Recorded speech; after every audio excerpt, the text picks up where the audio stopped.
Hello everybody, and welcome back to Descent into Avernus. Some announcements before we begin. If you check out Mimics and Monstrosities on Apple Podcasts and Spotify, you can find our little podcast home. And check out all current episodes of our pirate campaign Beneath the Tide, just in time for episode 53 of that campaign this Wednesday. Also, we're doing some one-shots every Wednesday right now for our 7 o'clock crew on Wednesdays.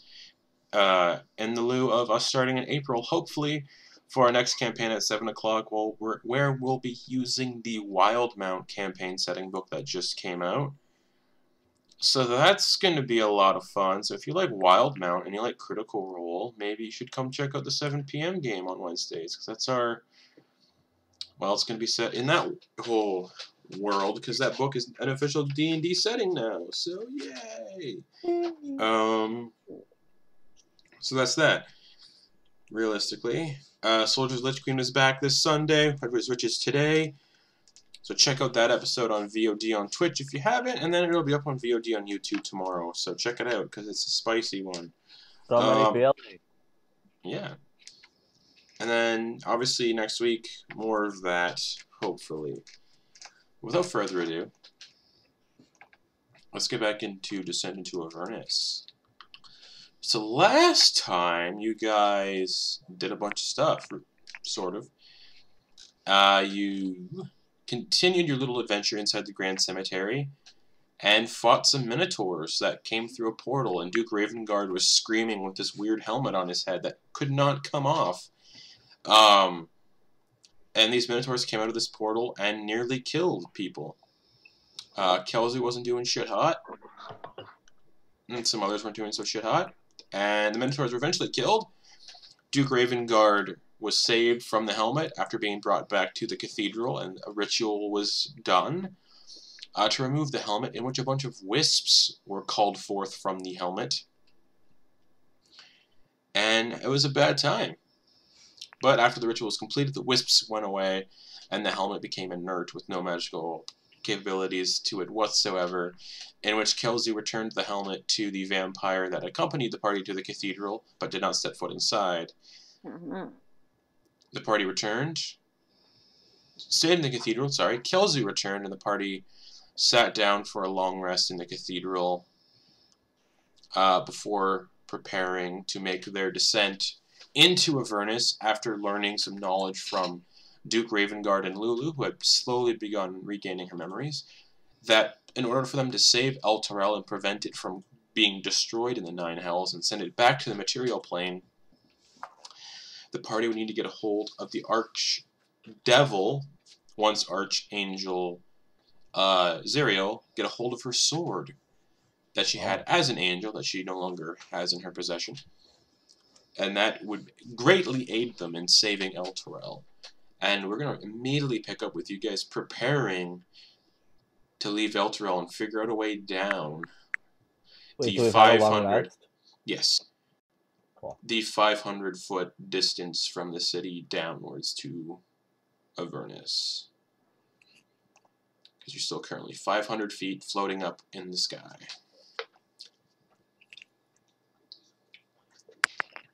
Yeah. All right. My accent. Mm-hmm. So you can turn into just about any creature, right? Yeah.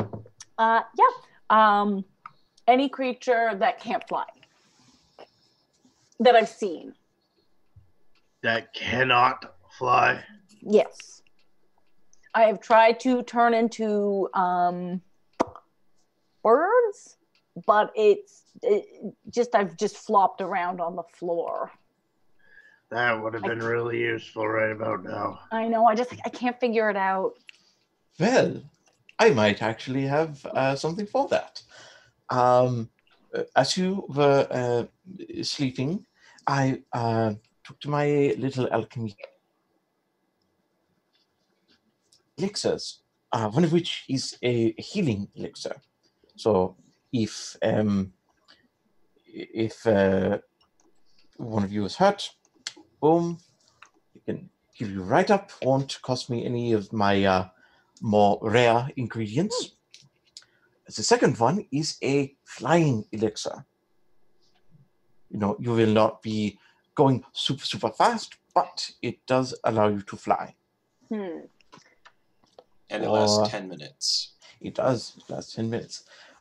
And in my spells, or my potions are very, very spell-like, I have one which can actually slow our falling speed. Oh. And I do mean our. It can hit up to 5 people. So, and it's good for about 600 feet. I mean, so that sounds like we can just kind of leap off and it'll be fine. Hypothetically, my only worry would be when we were coming here, we did run into a few devils that seemed to be had the power of flight. But then I fear, probably faster if we just fall rather than clambering down the chains into the hellscape below. Yeah. It's up to adventurers. I'm just giving you some options. Well, do we want breakfast, first of all? Yeah. Because I can do that. Oh. You have any meat? No, I cannot make meat happen. Your best bet would be the Minotaur. The ones that aren't skeletons. Fair enough. All right. I think that might be a little close to the worst taboo. Speaking as someone who has horns.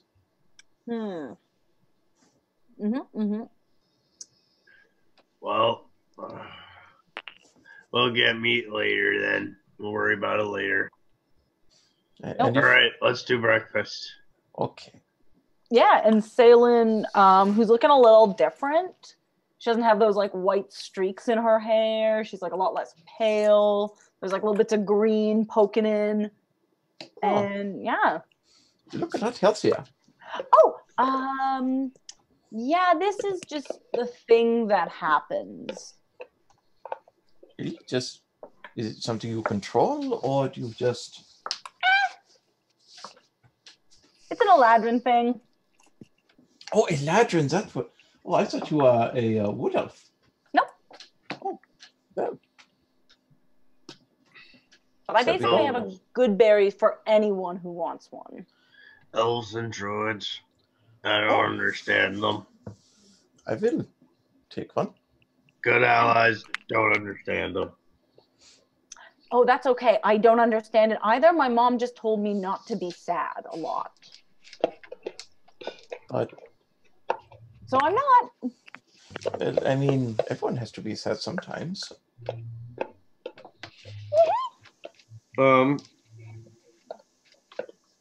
Would we be at like the edge, or would we still be in like the city at this point? You guys are still in the cathedral. Cool. So you're still in the city. Right.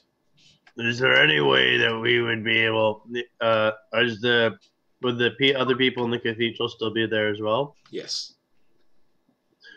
So Morris is going to turn to the head of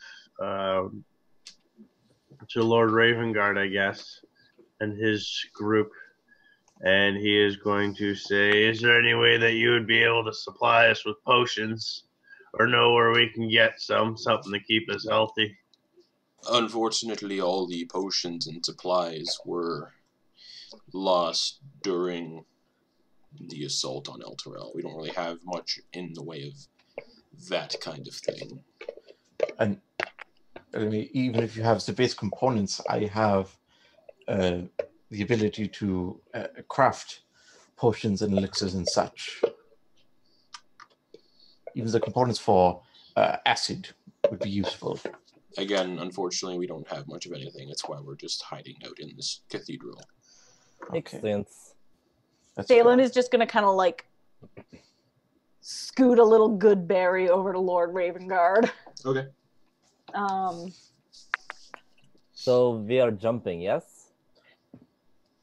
Yeah. I mean, I could maybe carry us down, maybe. How do you feel about riding a big snake? Sounds pretty cool. Never ridden a big snake before. That would be fun. Me neither. My only thing is, if we do get attacked, if you get hit enough, do you get forced out of being a snake? I do, yeah. Yeah, that is a thing. But then, I guess on the other hand, if we ride Shaylin, I would imagine we are far less conspicuous.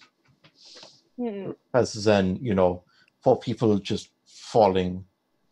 I mean, unless you stick to sound like a big downer. I don't want to do that to anyone. But I think a lot of people are probably falling off the city. Sadly, you actually make a very, very good point. I will go with whatever you 3 decide. I'm very pro jumping off. I mean, I feel like we could climb the chains and probably make our way down that way and jump off if we have to. I'm also pro jumping off because that sounds like the easiest thing, which is what I think we should do. I have to agree. The idea of, no thanks. The last cliff I jumped was only 100 feet. I'm up for this. Was I there? Do I know this? No. Okay. Did you leave a crater? Oh no, you should see some of the underground lakes and caverns you can get. Absolutely beautiful. About as deep as the ones, about as deep as the land to the sky outside, in the world outside. Fair enough. You'll have to show me someday. Yeah. I like caves. Yeah, they're nice and safe. Good for hiding. Okay. Also, if we're falling and some flying things try to attack us, I can probably deal with some of them. Oh, I can deal with one of them.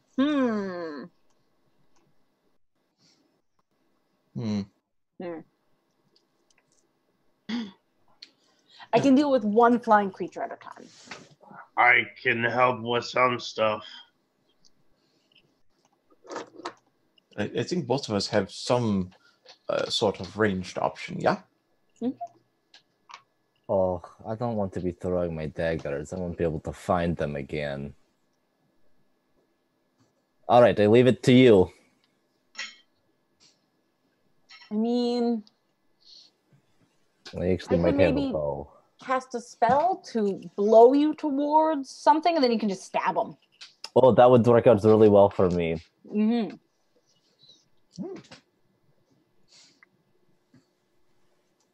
I can also make the dagger really hot if you want. I might. Oh, I've also got my whip, so I mean, I have a 10-foot reach.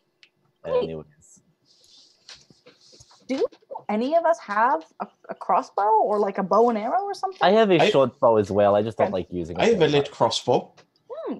I used it against the wisps, somehow to actually decent effect. Mm-hmm. Okay, good. I'll work on something. Oh, everything's on fire here. Yeah? Never mind. No flame quiver. Well,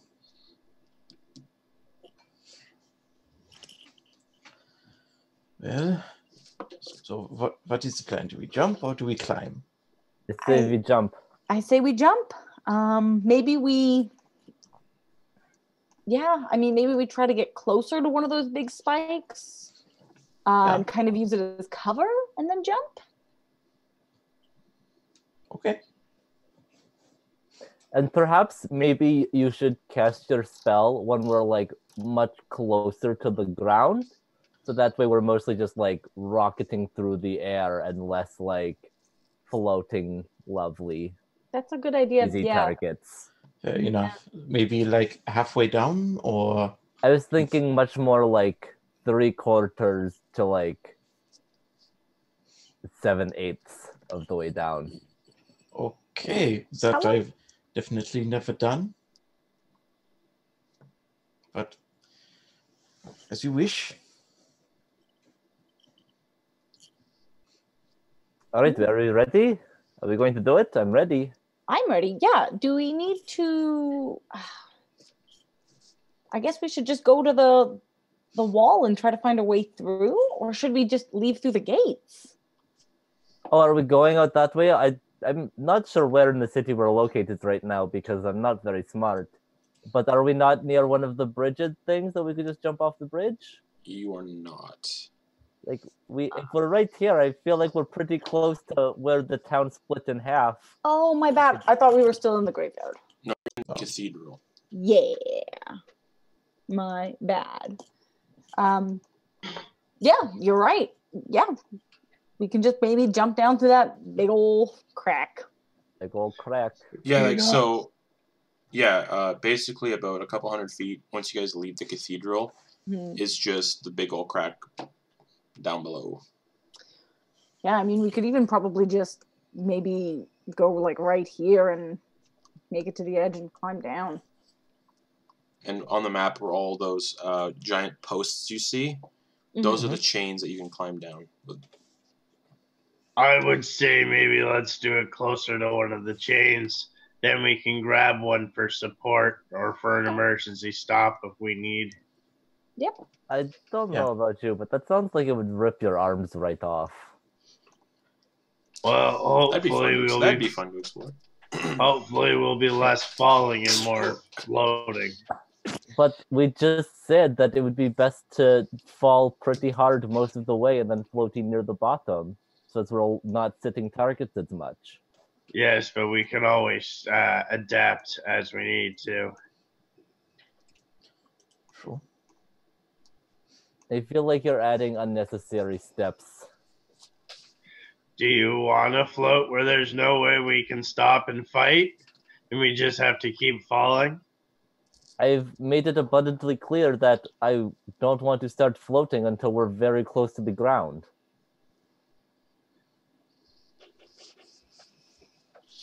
Can you cast it falling from a couple 100 feet? Is that from? I mean, the recipe is a little weird. We actually do have to be falling in order for the elixir to work. I believe I can hold it until we are close enough. Do we have to drink this elixir, or No, it is an aerosol. Mm. It's a big cloud. Huh. Okay. Oh, I had a thought. Lulu. Yep. You can fly, yeah? Correct. Hypothetically, in an emergency, if something were to happen and we are falling and I don't have a way to stop it, would you be able to carry at least one of us? I'm too small to carry anybody. Worth a shot. Does Yeah, anyone have a spell to she's make pretty Lulu big? I actually do, funnily enough. Also, I don't know. It is a faction of doubling. So Lulu would be twice as big, but Lulu is also starting out very small, so I don't know how much that would help.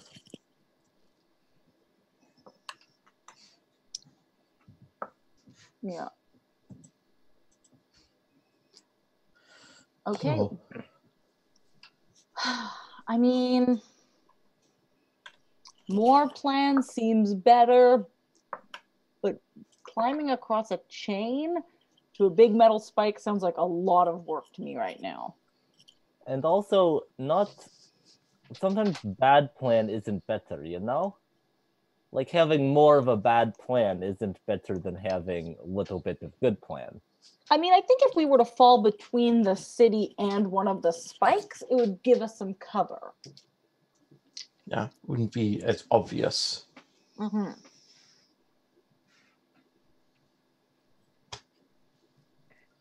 So, shall we go to the chain? At least maybe scope it out. All I know is that I'm getting antsy and I want to do something, so...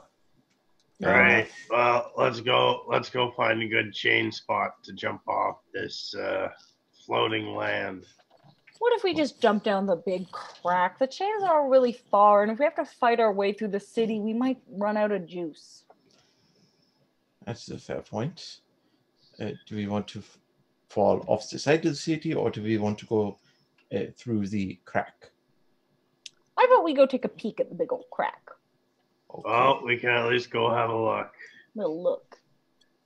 So we are gonna head where?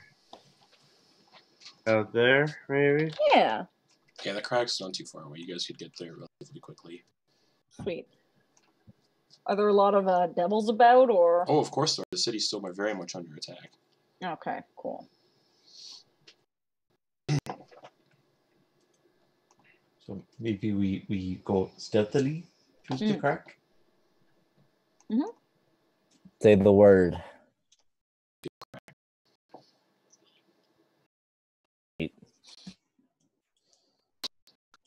Just kidding, it's still a night.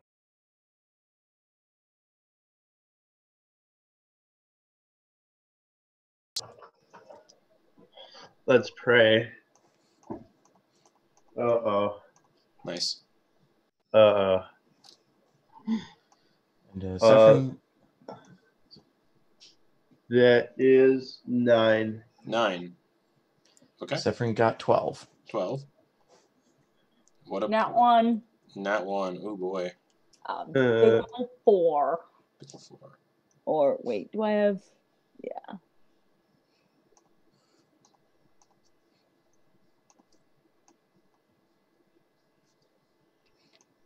A big old 4.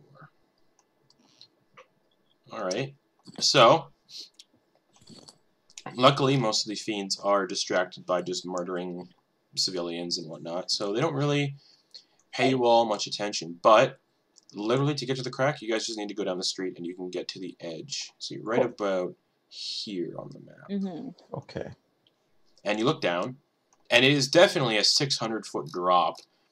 And at the bottommost said drop, all over the landscape, you see armored legions of devils encircle these enormous posts of iron that connect to the chains, and that anchor Elturel to the rocky ground. Squads of demons fighting 10 deep in some places hurl themselves into devils' ranks, Most of those abyssal troops are lowly mains and dretches who die quickly in vain attempts to drag down devils so that stronger demons behind them can strike killing blows. And a dark river cuts a path through the blasted landscape and flows directly beneath the city. Floating on the river are demonic barges being assailed by squadrons of winged devils under the command of a terrifying pit fiend wearing an eyeless helm and clutching a battle standard. Basically, the way it looks is if you guys drop from here, you have the chances of landing on basically in the middle of the battle, in the water, or on one of those boats. Yeah, and it basically looks like no matter where you fall, there's a chance you could land in any of these places. Okay. Anywhere we go, we're gonna hit a fight. I just vote we don't actually go to the chains because that looks messy. And I also vote not falling in the water. Yeah, the water might be. Oh my god! How much fun would it be if we like landed on a boat and then we had a boat? That would literally be the funnest thing in the entire world. The demonic boats, the demonic barges are full of demons as well. I figured that they would be probably full of demons, but we could probably what if I one just boat full of blew them off with some wind? We just goodbye, is our boat now. Goodbye, we have a boat. How many of them have wings? Well, I could also... Yeah, the ones with wings, I could stab. And the ones with wings would get even blown away even easier because they're like big sails. Yeah. At this point, the only thing we can do is try. Yeah. A lot of these demons and devils are very large, aside from the little tiny ones like the mains and the dretches. But there's there's a pit fiend, and there's other big ones, other stronger demons. I mean, even if we go over to the chains, are we really improving where we land? No, it looks worse. So, down the crack? I mean, are we able to... actually, this is a DM question. Yeah. If we are feather falling, are we able to, move in the air at all, or is it's just straight down? Yeah, it's just basically a controlled fall. Okay. Yeah. What if I cast Gust of Wind? Could I blow it? You can most certainly try. Okay. Yeah. Or someone could, down the flying elixir and push the rest. Oh. Oh, I want to push one of you so bad.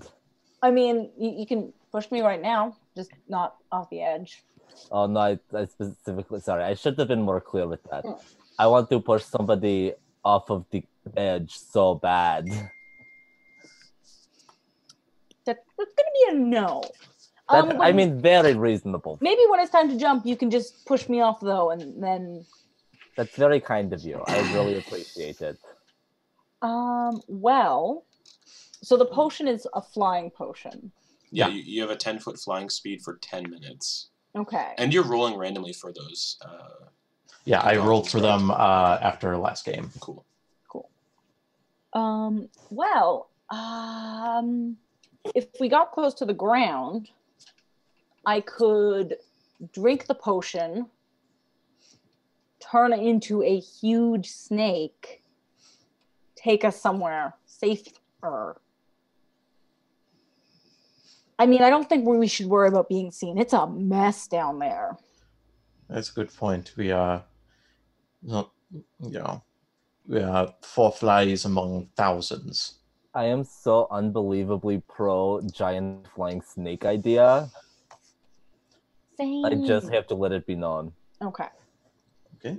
Do you want a flying potion? Yeah. Sure. Yeah. Okay. I will give my legend friend the flying potion. Okay. Although, wait, sorry, what is the flying speed? 10 feet. Per round. Yeah. Our falling speed would be much faster more than that. Yep. Yeah, so if I were to start flying, you guys would keep falling. Yes. Yeah. Or You wouldn't be able to catch up with them No. with that flying speed. No. so what if we go down, we feather fall, Mm-hmm. you turn into a snake, Mm-hmm. one of us feeds you the potion of we're going the same speed, Steal a So boat? Featherfall doesn't reduce your falling speed. It just or negates the damage. Oh. So we would still fall really quickly. Yes. We would just not die. Okay. Yeah. so we could just do it after we jump. We can just jump and do it. Yeah. Just jump right into one of those boats and just clear it off and take off. Fingers crossed. I don't know if we'd be able to land on a boat. My aim is not that good, and I'm feeling a little klutzy today. My aim is very good, so Oh. That's I true. think we balance each other out. We'll be fine. Well, no matter where we land, we're in trouble, so let's just aim where I suppose there's the least trouble. Mm-hmm. Let's at least try and get in the same boat here. Yeah. I'm gonna get into pushing position behind Salen. All right. Okay, sorry. Bent knees. Featherfall slows your descent to 60 feet per round, so it's still very fast. Yeah. So, what are you guys doing? But would we take damage upon landing? No. If the spell runs out, then yes. Okay. But it lasts a minute. Okay. For 600 feet, and that is how far the drop is. So, All right, then maybe let us drop a couple 100 feet before you start the spell. fair Just enough. to be safe. Okay. And I vote we try to land on the shore. Because I know there's a river down there, but I don't know what it is. Yeah, I have to agree with the water being sketchy here. Like, it might be, like, it's hell water. It's water in hell. Yeah. You really want to put us in the middle of that battle, though? Yes. No, I want to be a flying snake with a boat. That's ideal. Okay. Well, Realistically, we're going to be in an absolute shit ton of danger no matter where we are in this entire place, because it's quite literally hell. yeah. So, shall we go? Yeah, let's shout. Okay. She takes out this nice little sky blue potion with like a little down feather floating at the bottom. Cute. Okay. My components push. are all tangled in my hair. All right. Einstein, try! Kelzu pushes Salen off then. Kelzu dives immediately after Salen. Okay. And Saffron's going right after them. All right, you guys start falling. I'm going to have everybody roll d20s, and we're going to kind of figure out where your trajectory is going to send you. Oh, Okay. Because there's Everyone? winds and everything. Just So, I'll have Mortis roll first. All you see is Mortis watches everyone else jump off or get pushed off, and he's just like, all right, and just steps off after them. All right, so roll a d20. just That is 16. 16, you're headed for one of the boats. All right. The wind kind of scoops you up and just sends you spiraling towards one of the boats. And that'll bring it to Sephrin. Okay. 14. 14, also one of the boats. Same one as Mortis. ooh. I'm trying to figure out how far away everybody's going to be because you fall 60 feet per round or more. Featherfall is going to be tricky. All right, that'll bring it to Kelzu. Can I use an acrobatics check to try to steer me and Salen towards the boat that the other two are falling towards? Sure. I got a natural 20 on my acrobatics check, which takes it to a 31. Okay. Wow. You catch up with Salem and you grab her, and you all start falling towards one of these demonic barges. And on the demonic barge, obviously, are quite a lot of demons. Mm-hmm. Well, such is such. And you're still falling. It's a 500-foot drop. Okay. Okay. And so at this point, you'd be at this point, You'd be at 300 feet. Okay. So Zephyr will wait for a few more moments, like until they're like 3/4 of the way down. Yep. She's gonna essentially uncork this bottle and just surround them all in a cloud of this potion. She's Okay. gonna cast Featherfall Mhm. on everyone. Okay. And you're still plummeting, and Mortis has a weapon in each hand at this point. okay. The deck of the ship is basically coming up fast. You're about 50 feet away at this point. Okay, is there any so there's just a bunch of demons on it, yeah? Looks like it, like about 15 or so. Okay. Um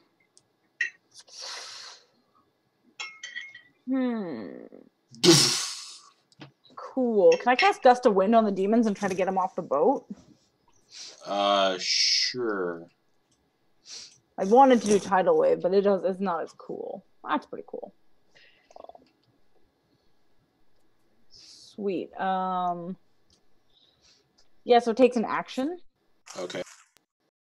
And it's a line of wind 60 feet long and 10 feet wide, blasts from me in a direction I choose for the spell's duration. Okay. Every creature that starts its turn in the line must succeed in a strength saving throw, be pushed 15 feet away from you in a direction following the line. So I guess I'll wait until we're like 50 feet, like to the boat.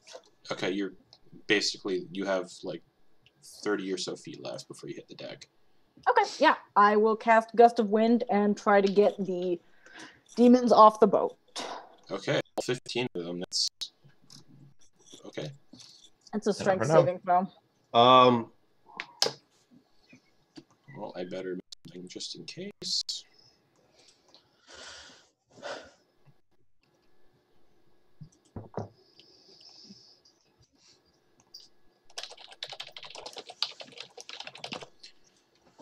Okay.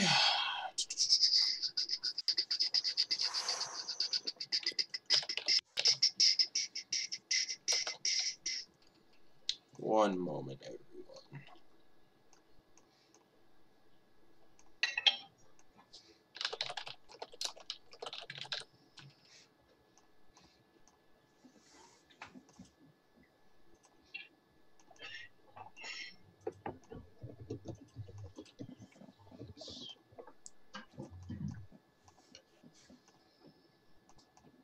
Okay, and then yeah.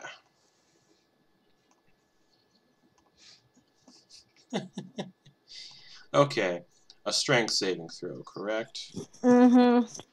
Okay.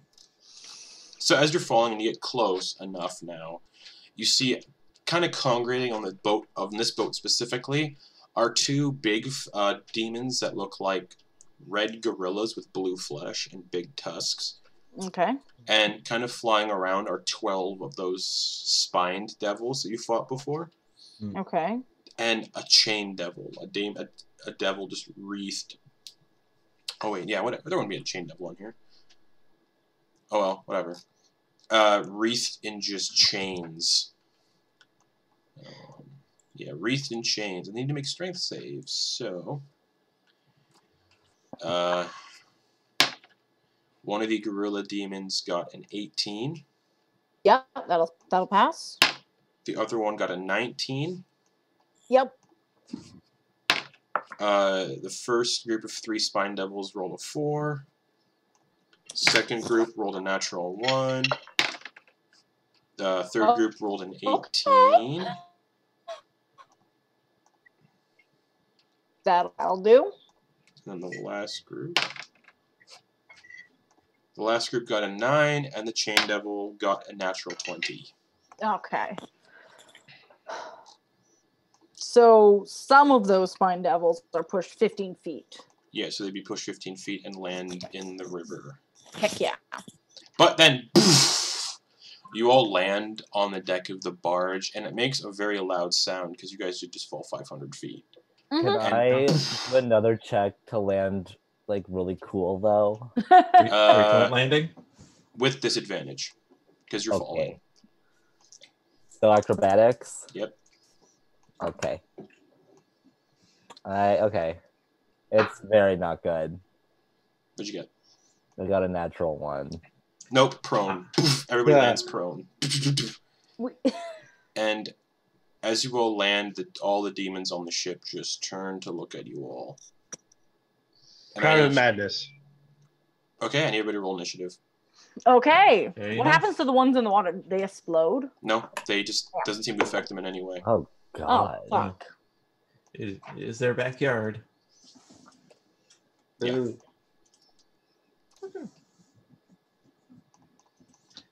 Saffron rolled 10. 10. Okay. Oh yeah, Lulu's here. Oops, I gotta add Lulu to the encounter. Do.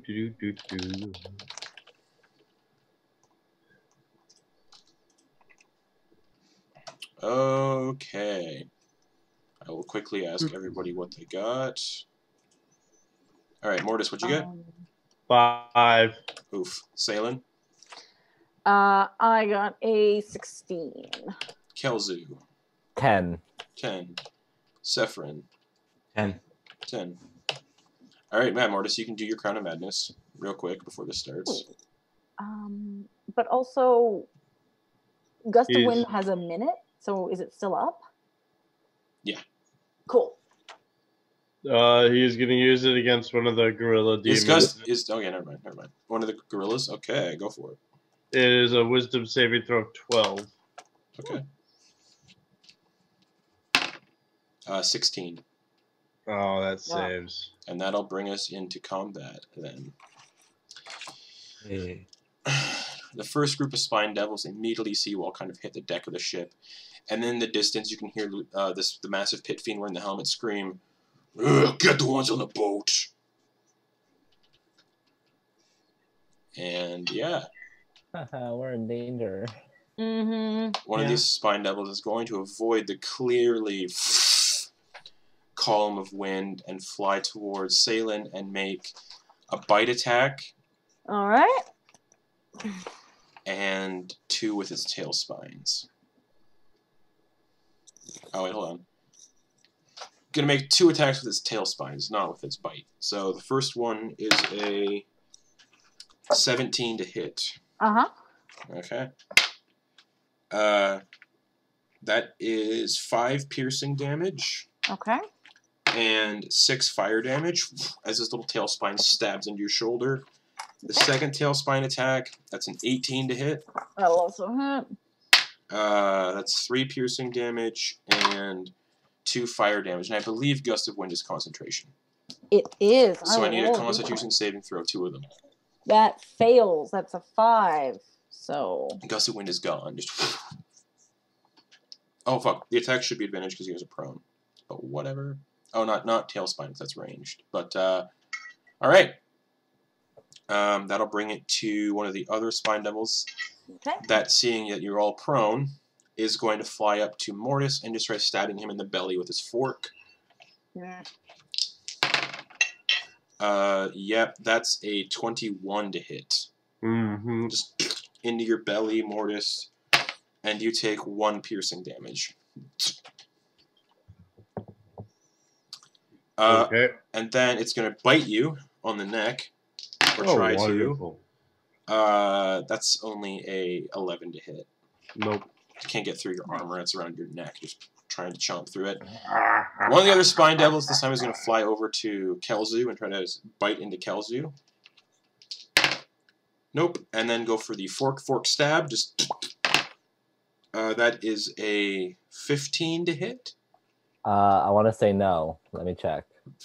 No. Okay. So you kind of roll out of the way a little bit and right into the deck of the demonic barge. That'll bring it to one of the gorilla demons, a Barlgura. Fuck.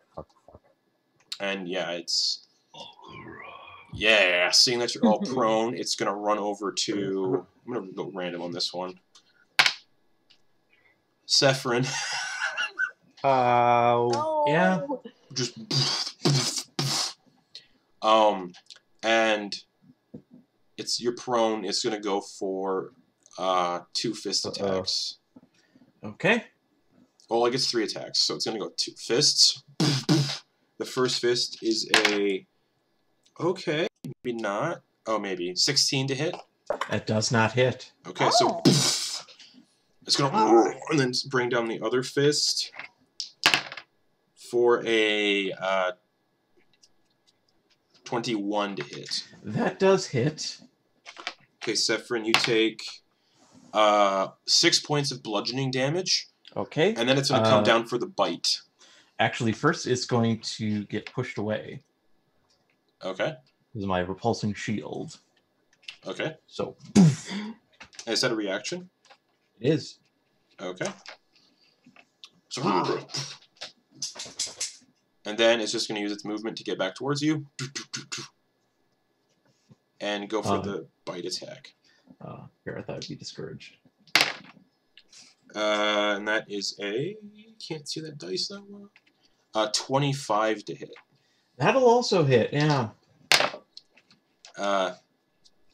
11 piercing damage. Okay. And that'll bring it to Salin. Cool. And So this barge you're all is, prone. it's big, right? It's pretty big, and it's filled with demons. Yeah. Like what dimensions is it? Can I be a huge creature? There's no map for it, so say yes. Okay, cool. But it's like firing cannons at the cannons of like magical fire at the shore, and just decimating whatever devils are on the shore. All right. Yeah. So I am just gonna. Salin is just not even gonna bother getting up. Just kind of like raise her head, and then her neck just keeps like elongating. Okay. And she turns into a giant constrictor snake. Awesome. Who I believe, well, it doesn't say they're immune to being prone, but Then they're not immune to being prone. yeah. Okay, so I guess the snake is going to use half its movement to get up. Okay. And yeah, take a bite at the what was it? A spine devil? Yeah. Cool. Yeah, take a bite attack. Go for it. Oh, yeah, because it's right there. Okay. That's only going to be a 16. That does hit. Oh, heck yeah. Okay, cool. Spine devils are small. Oh, neat. So their AC is not super high. Sweet. Okay, so 16, and yeah, that's going to be 2d6. Oh my god, that's the worst. That's the worst it could be. That's going to be 6 piercing damage. All right, and it seems like it's resistant to that a little bit. Almost like it's, well, not magical. So it takes 3 piercing damage. Druid, I think pretty sure at 6th level magic? they are magic now. Yeah. Is it? And by pretty sure, I mean I know for a fact because druids are in fact my favorite class, and I hate to be like that person, but I'm pretty sure that is a moon circle of the moon thing. Yep. But yeah, my PHB is not with me right now. Pulling it up right now. You sure? Oh yeah, no. Yeah, because I'm pretty sure that's what we were doing last time. So. I just know a truly ridiculous amount about druids. All right, yeah, 6th level primal strike. Okay. Cool beans. So full damage. All right, awesome. Full 6 points. Haha. Alrighty, nice. Yeah, cool. You reach up and just. Anything else?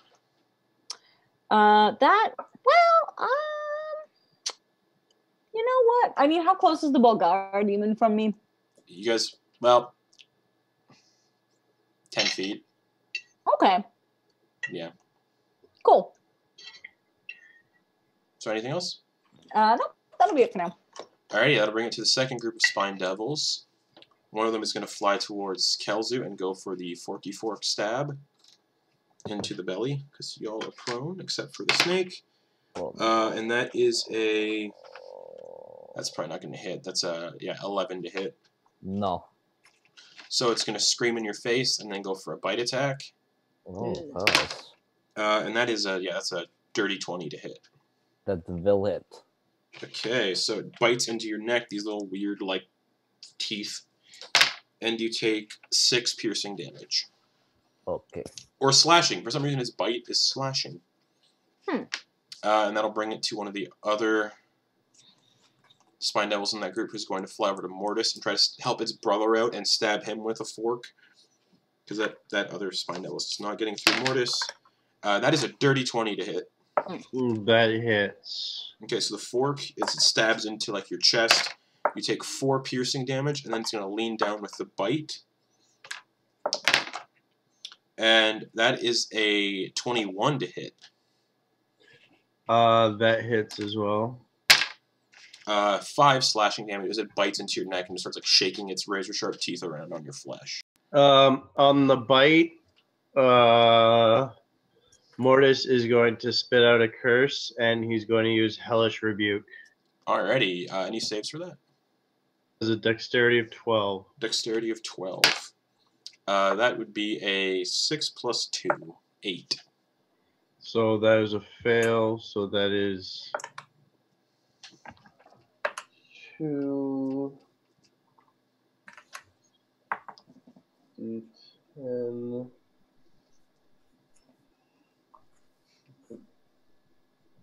That one. That is 11 fire, 10 fire damage. All right, it cackles in your ear, and no damage. Immune to fire. Damn it! That was my reaction. Yep. That'll bring it to the third Spine Devil in that group, who's going to fly towards the giant snake and make 2 attacks, not with advantage this time. So it's going to do 2 tail spines actually at range and shoot 1 tail spine at you for a 11 to hit. 11 actually doesn't hit. And then it's my AC is 12 as a snake. Sweet. And then it's going to another tail spine for 11 again. Again, no. Yeah. Alrighty. That'll Bounce bring off it. my scales. That'll bring it to the demon covered in chains. Then. Yuck. They hold really good for initiative. Well, not really. It is going to move towards. Again, I'm just going to randomize this. Let's randomize that again. It's going to go towards Mortis and make 2 attacks with its long chains that hang off its arms. Just so Mortis, you are still prone. So the first one is a natural 20. That hits, obviously. Yeah.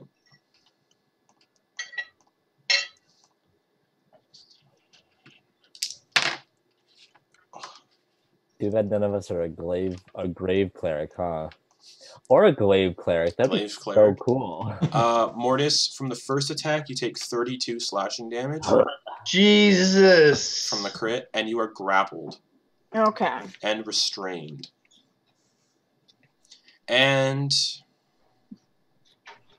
since it can't attack you again, because it automatically grapples, it's going to instead change who its second chain attack goes for. And the second chain attack is going to go for, because it's 10-foot range, it's going to go towards the giant snake. Okay. And that is a 23 to hit.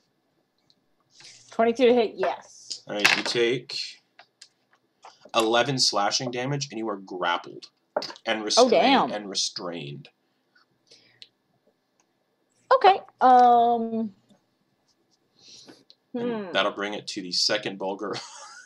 Oh my fucking god. Yeah. Who is going to move towards Kelzu. For fuck.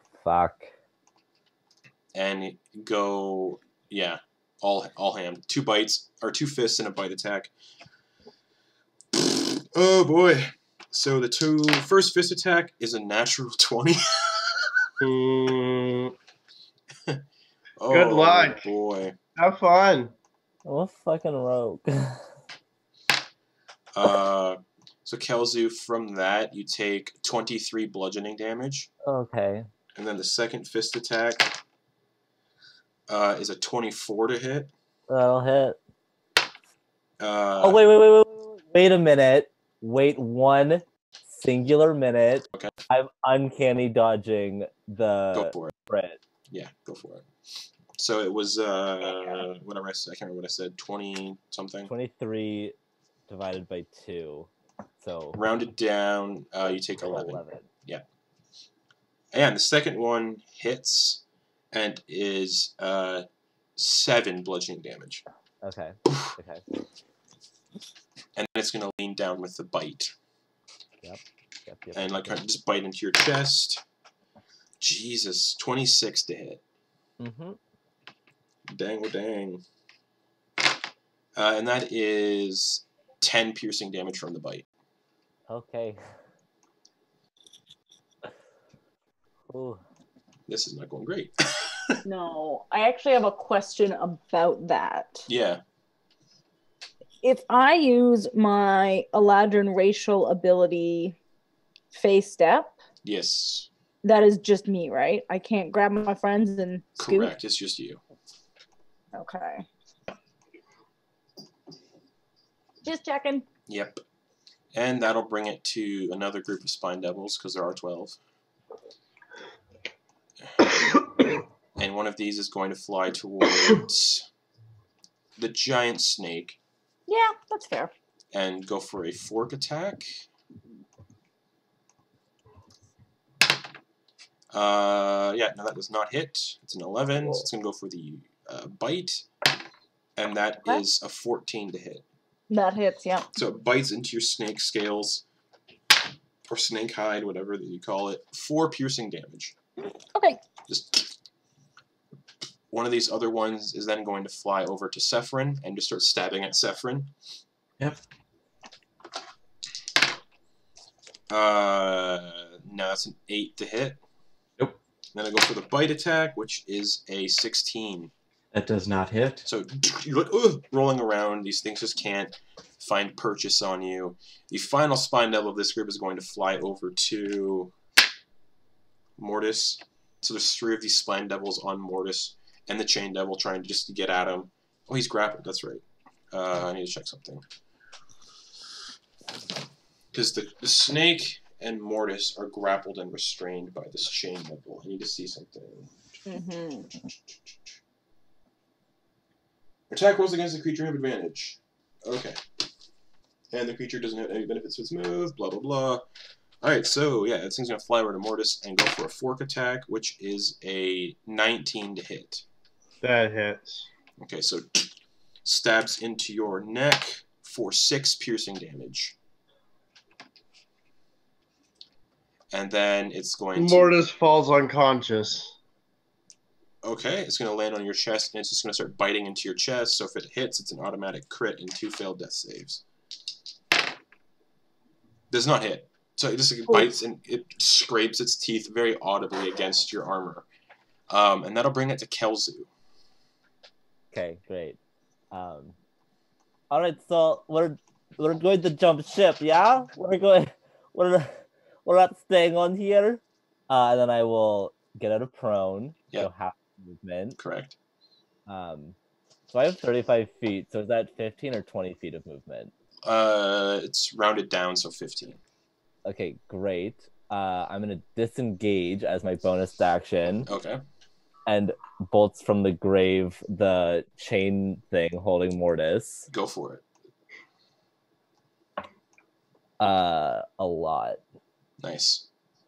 19. 19 hits, so as you disengage, these bolts come flying out of you and slam into the Chain Devil. Yes. How many bolts? How many d6s is that? 3d6 plus 5. Mm-hmm. Okay. 15 points of necrotic damage. Nice. And then I'm just going to kind of like take out a dagger. Mm-hmm. And like run at it and like try to like stab it in a way that it will like let go of Mortis. It won't, but you can try. But for flavor, that's what I'm Yeah, yeah. doing. Is I'm like Yeah, trying to I like know. cut Mordred's away Okay. so that we can hopefully get out of here together. All right, make an attack roll then. Even more. 17 plus 8. Oh yeah, definitely hits. Roll damage. Is this a magical or a silver dagger in any way? It is not. All right, cool. I don't have any of those. Cool. It is 6 points of damage. Reduced to half as you stab into it. And just turns to you with this like humanoid-looking face with like red burned skin and chains just kind of coiled around its head. Yeah. And it just looks down in your eyes and just laughs. I'd like to end my turn by yelling, perhaps we should just say fuck it to the Mortis thing. Anything else, Kelsey? That's it. That'll bring it to Sephron. You are prone with a bunch of demons around you. Spine devils, rather. Right. So how many spine devils are around me? I believe 3. 3. Okay. Fair enough. And one of the Bulguras. Okay. Well. Or sorry, 2 spine devils and a Bulgura. Okay. Are they all in front of me, or are they like all around? Okay. She's going to take like a step or 2 back. So using your full so that movement, half your movement to stand up. Yeah, half my movement to stand up. She'll back up a little bit, and on all 3 of those, she's going to cast Fairy Fire. Okay. Is there a save for that? It is a dexterity saving throw. Okay. The Bulgura got a 4. Fail. And the 2 spine devils rolled advantage on that. Yeah, that's fair. The one got a 19. That saves. And the other one got a... roll a 19 plus 2, 21. And the other one got a 18. 18? That still saves. So the Bulgura fails. All right. That's fair enough.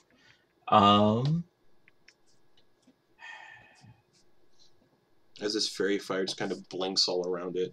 So all attacks on that one, I believe, are at advantage. Yep, and it cannot turn invisible. Nope.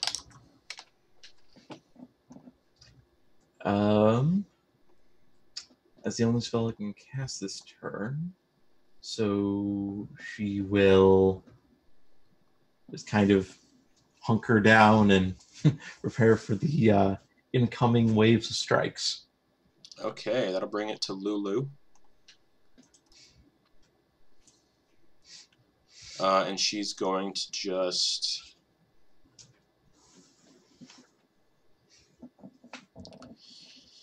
What is she going to do?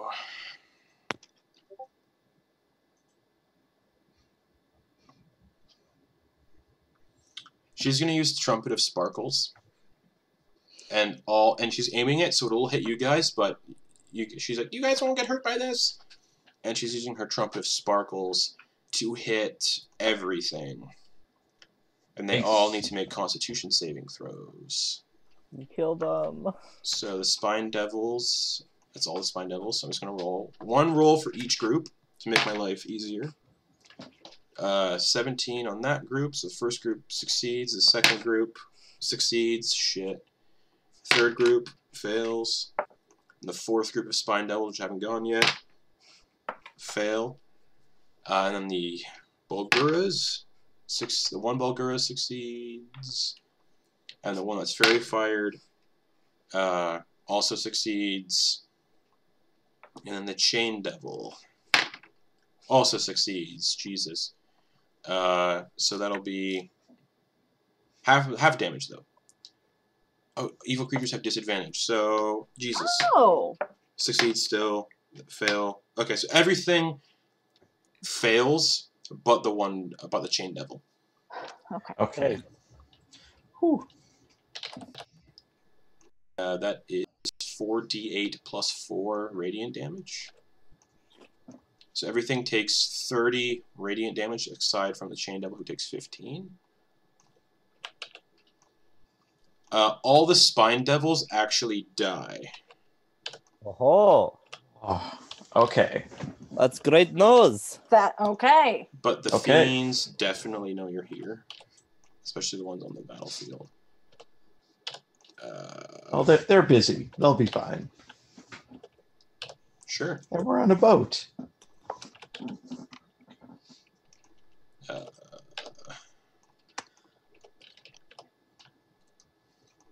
Yeah, so Lulu basically just killed all those spine devils. That's cool. Yeah. Thank you, Lord. They're dead forever. Yeah, because they died in the Nine Hells. Yep. So that happened. So everyone who's getting assailed by spine devils is safe. There's only the 2 Bulguros, one above Mortis, one above Sephron. No, there was the Bulgura that was by, Kelzu. The Bulgura by Sephron. The Chain Devil is by Mortis. And that'll bring it to Mortis, who is prone. And unconscious. Correct, so I need a death saving throw.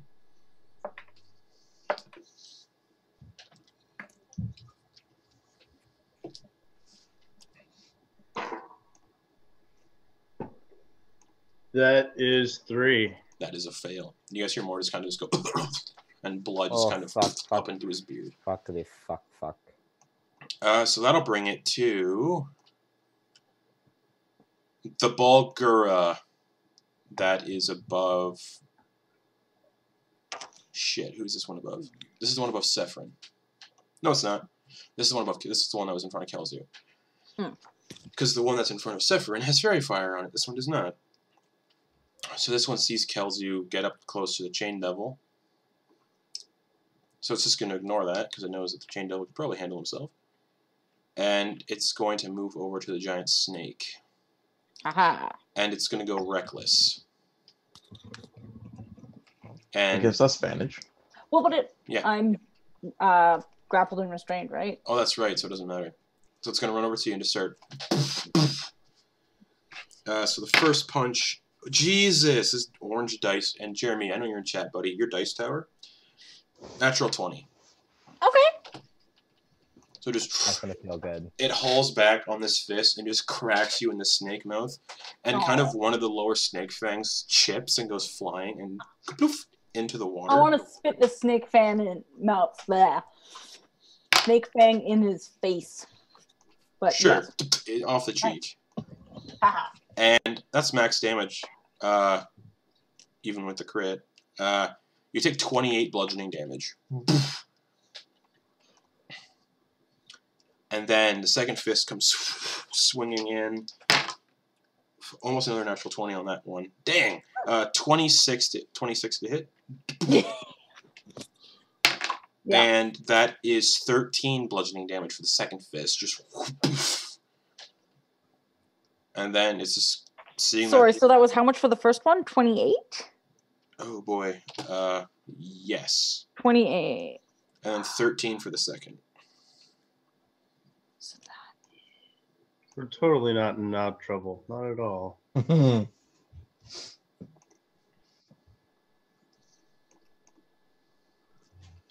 okay. Sick. So yeah, it's a total of 41 bludgeoning damage. Yeah. Somehow still a snake. And then it's going to bite the snake. Seeing the snake Probably still very not a much snake up. anymore. Uh, Misses. that's a 21 to hit. Or sorry, it's a dirty 20 to hit. Still hits. Yeah. Okay. 2 points of damage. 9 piercing damage. Okay. Math. Doing math. And it's just, All right. it's just going to start to beat its chest. Just No longer a snake. Alrighty. And then whatever damage you still have carries over. Yeah. Only 5 points, which feels fine. Which will bring it to Salen. Okay. Well, that's pretty convenient, I guess, all things said and done. So I am going to... You are grappled and restrained, so... Oh, yeah. Would it technically have been able to grapple a huge creature, though? Oh, that's Yes. a good question. Yep. Okay. You can grapple one size larger than you. Wow, that fucking sucks. Yeah, it does suck. Shoot. Yeah, grappled, so your speed is 0. Okay. And then, but since you're also restrained, Mm-hmm. attack rolls only have advantage, and your attack rolls have disadvantage, and you have disadvantage on dex saves, Mhm. and you can't move whatsoever. Okay. How close is Mortis? About 10 feet away. Okay. And I'm grappled and restrained. Correct. So I am just going to use my Eladrin face step to get to Mortis. Okay, is that an action or a bonus action? It's a bonus action. Cool. So you blink out of the Um, chains. Oh, wait, yeah. sorry. Hold on. Start of your turn, because you are in the Chain Devil's chains. Ruh-roh. I forgot to do this. You take 4 piercing damage. Well, that isn't great. I don't love it. But okay, so. Oh, wait, Mortis is still grappled by the chains, so Mortis, you take a fail from the chains as well for your death save. I forgot to do that. Okay. So Mortis is at 2 death saves. That Okay, fails. so what I'm actually going to do, because of the chain damage, seeing that happen to Mortis, I'm going to use my Eladrin Spring racial ability. Is that an action, bonus action? It is a bonus action. Didn't you just use your bonus action to face that? Oh, but no, well, I got hit by the chains at the start of my turn, right? Yeah. Yeah. So now that I know, like... Okay. So you're not doing the face step. Okay. No. I mean, I'm going to do it just for Mortis. Okay. To get him out of the chains. Can you? Yeah, it's a spring thing. Yeah, you can transport Okay, cool. One ally. other people. Yeah. All Or right. it's a 15 DC saving throw if it's not me. Well, he's unconscious, so we automatically save it, so fail it, so. So I am just going to bonus action. Yep, bonus action face step Mortis. Whereabouts? Probably. I'm gonna go within reach of me. Okay. As far away from everything that I can. That's probably not much good. And there is a Bulgura right in front of you. Yeah. And then I'm just going to cast Blah. Just cure wounds. That's a touch range spell. Okay. So that's another 1. That's 5 points. 5 health. Alright, so Mortis has 5 hit points and prone. But We are no turning longer, this around. But no longer grappled and restrained, but Salen is. Mm-hmm. Anything else, Salen? Shoot. Can I do wild shape again? Because No. I already did a bonus. Okay, that's what I thought. I mean, yeah, no, I used my action to cast a spell. I can't go anywhere. I am here. Alright, that'll bring it to the Chain Devil. Boo. There you go. Cool beans. Yeah, it's just going to do some chain attacks. It's going to shoot one chain. Well, it's the only chain that it has left. Because the chain is their soul chain grappling Salen. So it's going to shoot a chain at Kelzu or... Well, Kelzu's right beside him. It's going to go for Kelzu because Kelzu's right beside him. Ooh, that's not going to hit. That's a 12 to hit. Aha! So instead it's going to attack again. Okay. Oh, that's lower. It's an 11. Aha! And you're just like, you're ducking this flaming, like, burning chain. That will bring it to the Bulgura in front of Sephron. With Fairy Fire, its attacks have disadvantage, correct?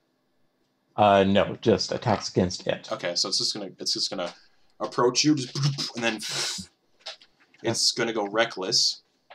Yep. And it's gonna throw its first fist for a 27 to hit. That hits. Oh, sorry, no, 23 to hit. Yeah, that still hits. That is 14 bludgeoning damage, just square in the face, just. Okay. And it's going to come up with a second fist into your gut. And since it is reckless, that is a 26 to hit. That also hits. for 10 bludgeoning damage. Just Zephyrin is unconscious. Alright, third and final attack is going to be a bite attack on your unconscious body and just shake you around like a ragdoll. Now, don't mark it as a death save because it could miss completely. 18 to hit? That does hit. Okay. So its teeth sink into you and it shakes you around like a rag doll. It is a crit. Because it is... Yep. So, Zephyrin, you take 30 piercing damage and 2 failed death saves. Okay. As it bites into your chest and starts shaking you around like a rag doll on the deck of this ship. Okay. And that'll bring it... Does Fairy Fire go away? Is it concentration? It is. So Fairy Fire's gone. Okay. Yeah. That'll bring it to Kelzu. Great. Kelzu can't heal. What are we doing here? What's the plan? Oh God. I'm gonna disengage from the chain thing. Sure.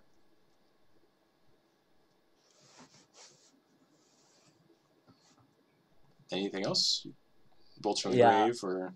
Yeah, so many things are gonna happen. It's gonna blow your mind. I'm waiting for it. Let's go. I'm gonna disengage. Mm-hmm. So yeah, bolts of the grave. Chain Devil? No, I'm gonna do the Balgura in front of Zephyrin to try to get its attention latched onto me. Sure. So yeah, make an attack roll. At advantage because it did attack recklessly. Yep. And yes, that's right. Nice. It's melee attacks that have disadvantage. Oh wait, is it just melee attacks that have advantage on it? Oh, sorry. Hold on. Sorry. I read a sentence wrong. All attack rolls. Sorry. Yeah. Haha. Thank God, because one of them was a natural one, but it is an 18. 18 does hit.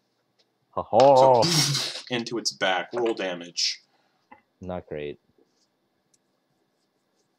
Uh-oh.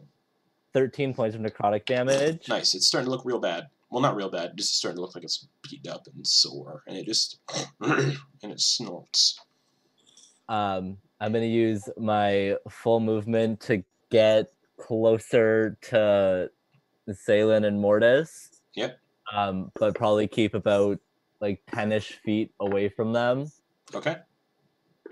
And then I'm gonna throw my dagger at the Balgura that just like unleashed into Salen to also try to take its attention. All right, go for it. Just a straight attack roll on that one. Yeah.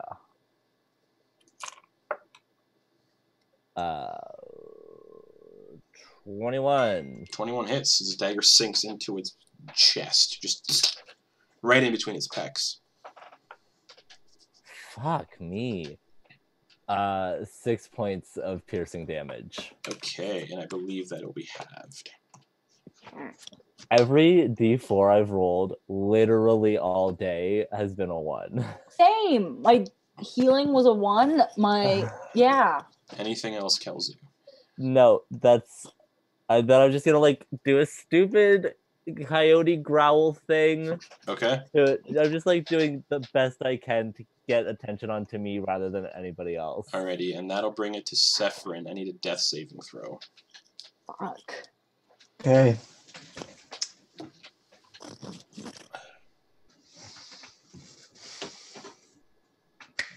Uh-oh. Rolled a 9. So that's... So you see the very last mote of life leave Zephyr's eyes. Okay. Alright. And that'll bring it to Lulu.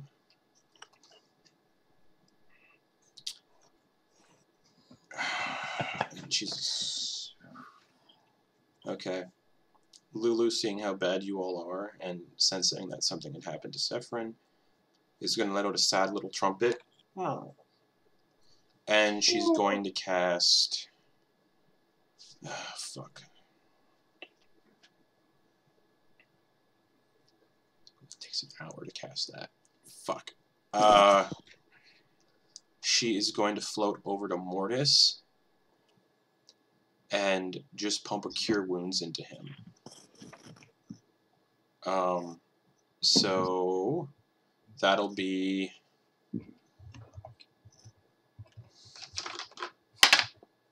not great.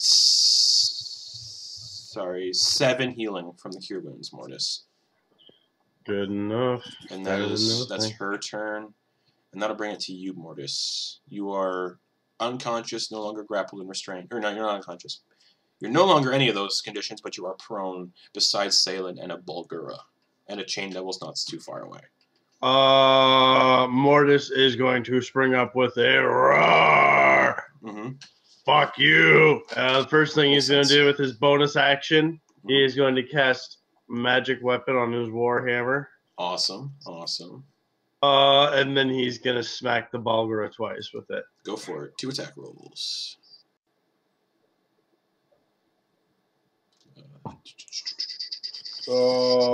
Natural 1. Uh-oh. Oof.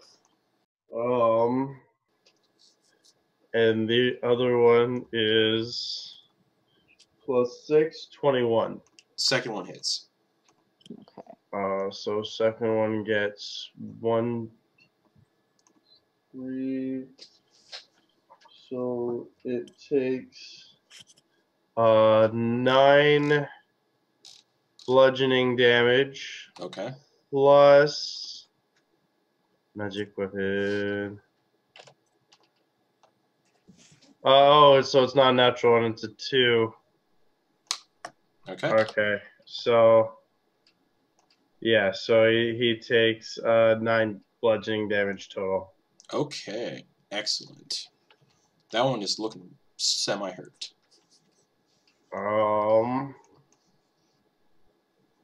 And since I'm doing 2-weapon fighting, Yeah. the other hand is going to come around and it's going to slash at him with the silver longsword. Excellent. Go for it.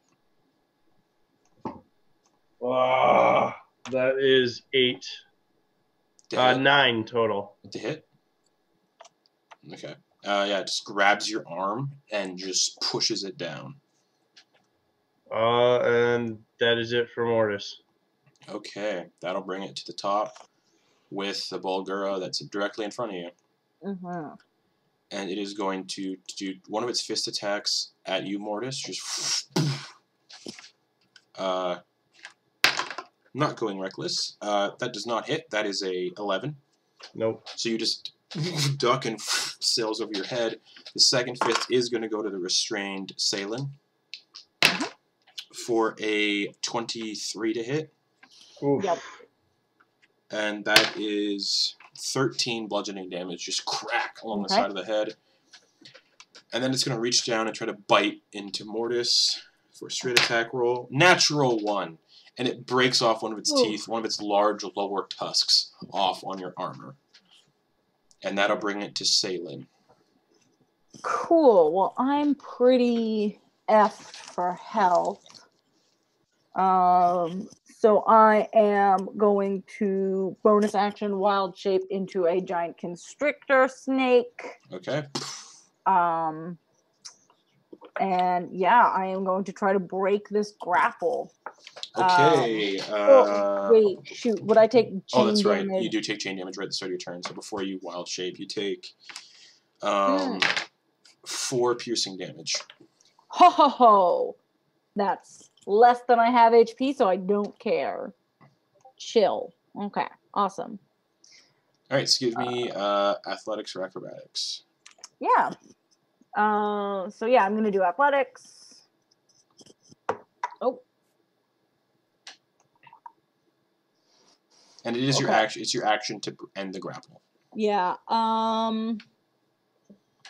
Okay. That is gonna be 17. 17 succeeds. You get out of the grapple. Sweet. Okay. So yeah, that's my bonus action, my action. Yeah, I'm gonna just stay here and hopefully soak up some damage as a snake. Okay. Boop, boop, boop, boop. Bring it to the Chain Devil, who is going to shoot a chain at Mortis again. Mm. Yeah, it's 23 to hit. So this chain Yes, that shoots hits. towards Mortis, hits him in the chest. He gets grappled and restrained again. And Mortis, you take 12 slashing damage. That is exactly my HP. So hits you and you go unconscious in the chains. So the second chain attack, it's going to go for its second chain attack on Salen, who is free from the grapple. Mm-hmm. For a 23 to hit. Mm-hmm. You take 12 slashing damage and are grappled and restrained once again. Okay. Oh, hold on. Sorry, it can't grapple two creatures at once. Shit, I've been doing that wrong this entire time. Well. So only Mortis is grappled. But you still take the damage from the chain. Yeah. And that'll bring it to the Bulgura that it was in front of Sephirin, or is in front of Sephirin, and is going to charge towards Kelzu because of the distraction. You were very distracting. Yeah. Yeah, they're not super intelligent, so it's just gonna and run at Kelzu and make 3 attacks. The first is going to be, it's going to go reckless again, and make its first fist attack for a 19 to hit. Heads. 10 bludgeoning damage. I'm out. Uh-oh. So, and then as you fall, it's going to take its other fist and just on top of your head for a 15 plus 7 to hit. Yep. So automatic crit, 2 death save fails. You get 22 bludgeoning damage on top of that. And its third and final attack, it is going to bite into you and shake you around like a rag doll. So if it hits, Kelzu also dead.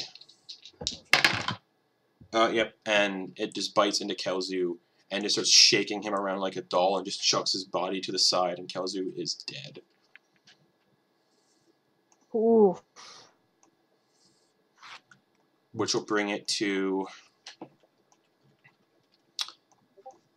Lulu, who's going to be like, this is not good. And she's going to cast Teleport and think of a safe place to go on the beaches that she can see that has no demons. And she is going to pick everybody here, even the ones, and cast Teleport to pull everybody out of this combat encounter. So, Salen, you're the one that's conscious. You, the unconscious Mortis, the dead Sephirin, and the dead Kelzu all teleport and appear on this beach next to this river. The closest fiends are maybe about 20 miles away. Oh, and you guys are kind of like hidden in this like kind of little cave just next to the river.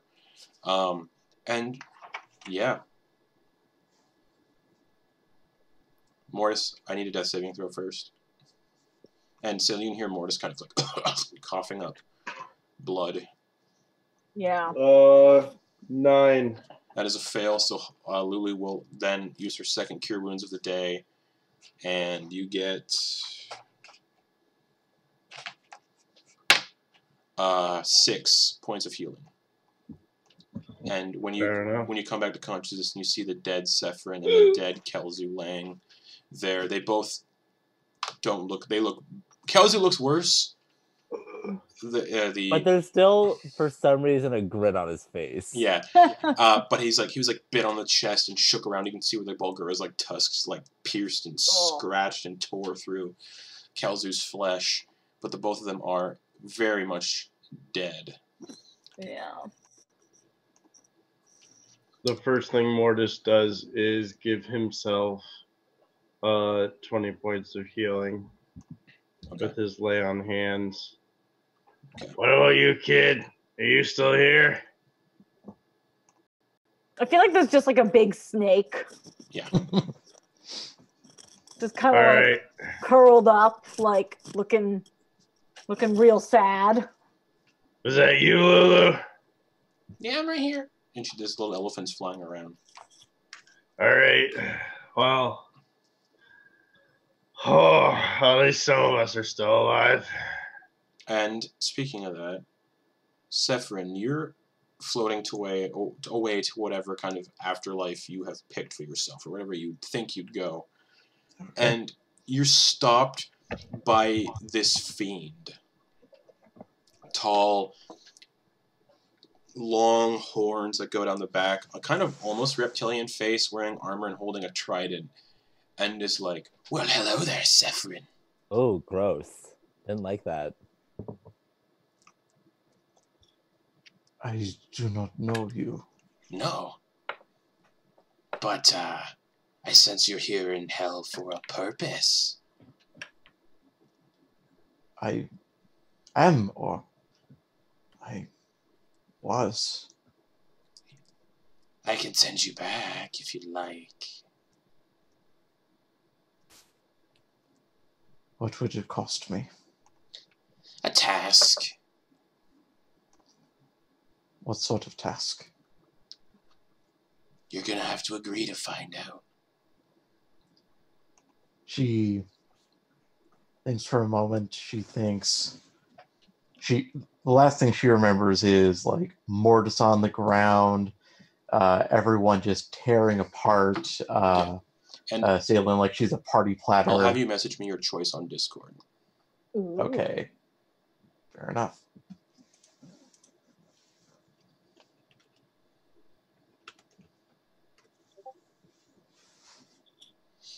Okay.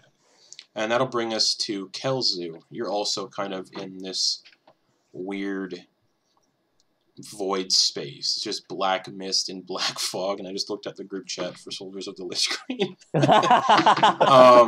And you're in this black void space, and there's kind of this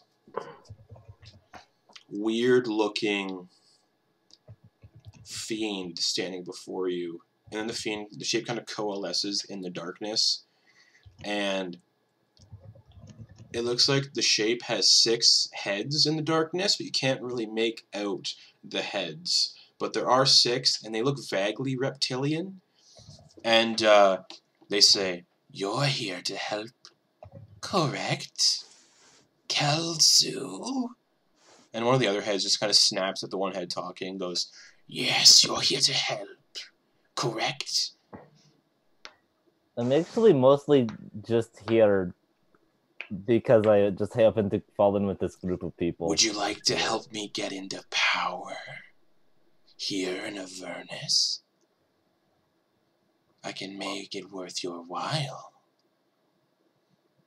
Okay, keep talking. Well, I would need a champion to do this task for me. I could give you a gift when the time is right. I don't know. I already have a god that I'm pretty committed to. You wouldn't be betraying any gods. We'd just be making a deal. What's the deal? I'll reveal it to you if you agree to go back and help me. See, My name is feared in the hells, so if you say Tiamat has sent you, all will be well. That's a good bargaining chip. I don't know. I feel like people, when they die, they're supposed to die. It's kind of like a pretty big tenet of my religion. So be it. And you can message me your choice on Discord. Okay. So you guys are kind of standing there, Mortis and Salen, and I'll also message you what the tasks are if you said yes. And yeah, Mortis and Salen, you're sitting there and you see Sephrin's chest kind of rise and the wounds start to close. And Sephrin, you come back to life with all your hit points and all of your spell slots restored. Okay.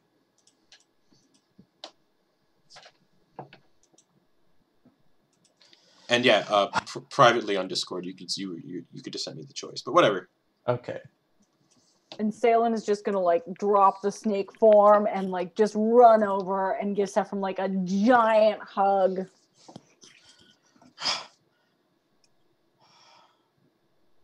Mortis is gonna nudge Kelzu with his boot. What about this one? Did you see his soul running past you back to hell?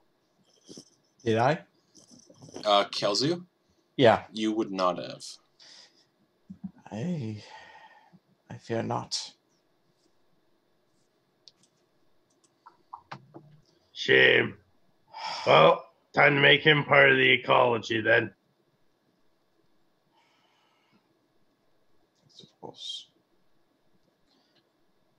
I suppose it is what he. I suppose it is what he wanted at the end of the day. And yeah, you guys notice that Kelzu is not waking up, not breathing.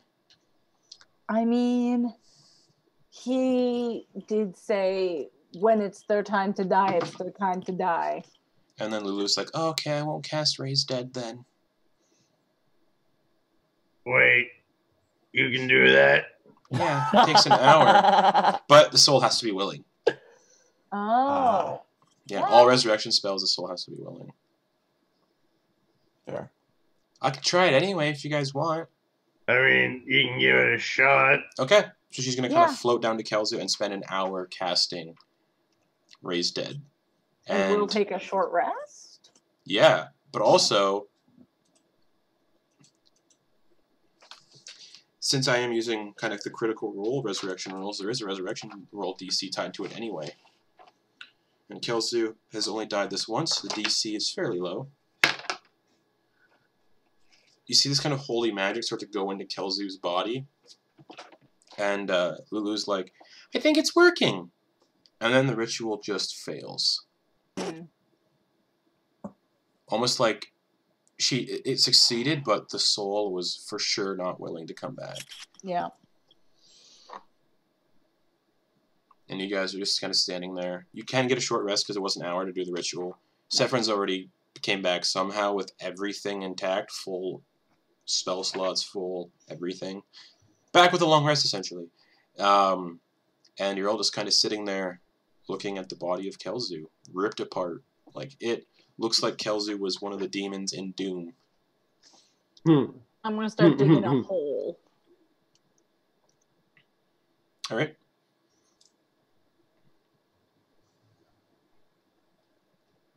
So you start digging a hole. Lulu is just going to kind of like mournfully sit on your shoulder and do little trumpets. Aww. Oh, nice. I rolled finally something good from a short rest dice. No ones. Nice. Yeah. Back on. Math. I'm gonna hang out with the silver longsword.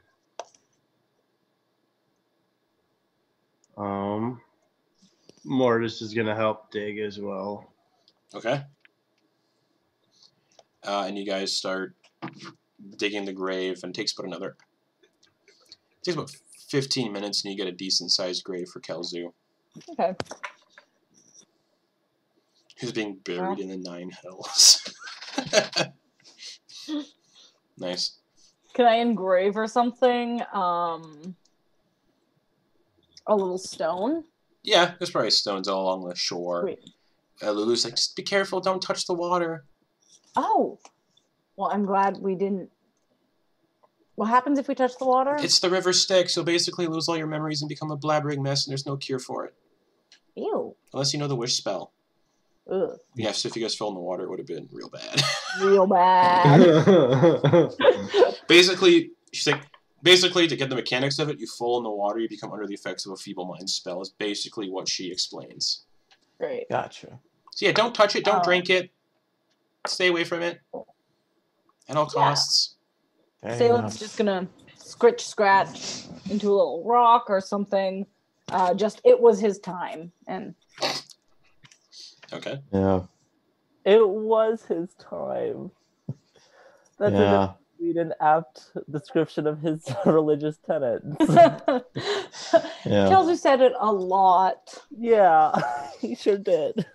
Mortis is totally gonna loot the body beforehand. I have so many daggers. Yeah, I think there's 5 or 6 daggers. There were 6 daggers.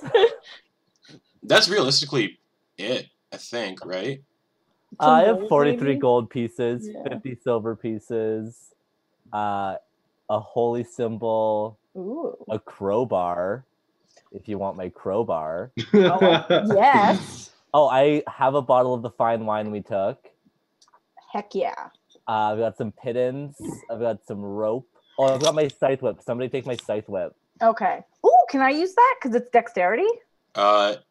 If you're proficient with martial weapons, a whip is a martial weapon, I think. I Correct. super am not. I don't think. I think I'm only. If you level up, you can take a feat eventually to train it. Or I will. I'm totally. That is totally a paladin thing. Yes, martial weapons. Yeah. Yeah. No, just simple weapons for me. So. And firearms and simple weapons. So if anyone has a gun, Mm. Yeah, you eventually you can clean Kelzu's body clean before burying him in the grave. Oh, there's also thieves' tools. If anybody has a proficiency with those, you might want them. Remember, you can always train and get proficiency in something by practicing something. Funnily enough, Zephyrin is actually proficient in thieves' tools. Artificers can essentially be proficient in anything. It's great. Well, right tool for the job. It's so cool. Yeah. Yeah, well, I mean, it's like one of the first things they get is being proficient in thieves' tools. That's how they spellcast at first. I play an artificer on Sundays as well. Yeah, and there's also her background. Yeah. But yeah, so you guys basically pick Kelzu's body clean and bury him in the ground, cover the grave with dirt, and kind of carve into the stone. It was his time. Yeah. It's very sweet. He really appreciates it. Very sweet. It's her deal. Yeah. Zephyrin kind of, or sorry, go ahead. No, you go ahead. Zephyrin, with the body bear, she kind of puts her hand on the grave. She just goes, I really hope you're happy. I really do. She'll walk off. Okay. As you guys kind of... and as you guys kind of rest up in this cave a bit, tend to your wounds, Lulu's just going to say, okay, so the next stop is Fort... Oh, yeah, our next stop is Fort Knucklebone. That's where we were told to go. Mm-hmm. And as you guys kind of, tend to your wounds and prepare for the journey ahead, I think that's a real good point to kind of end the session for the week. Yeah. And so, boy. Yeah, I was reading the book through the whole jumping kind of thing into the conflict. And it basically said if they fall anywhere, it's going to be probably bad, like a death scenario. And a lot of it is they fall and land in the middle of the conflict. I mean, it's hell. Yeah. There's looks everywhere. It's like going, you know what you're getting into. I mean,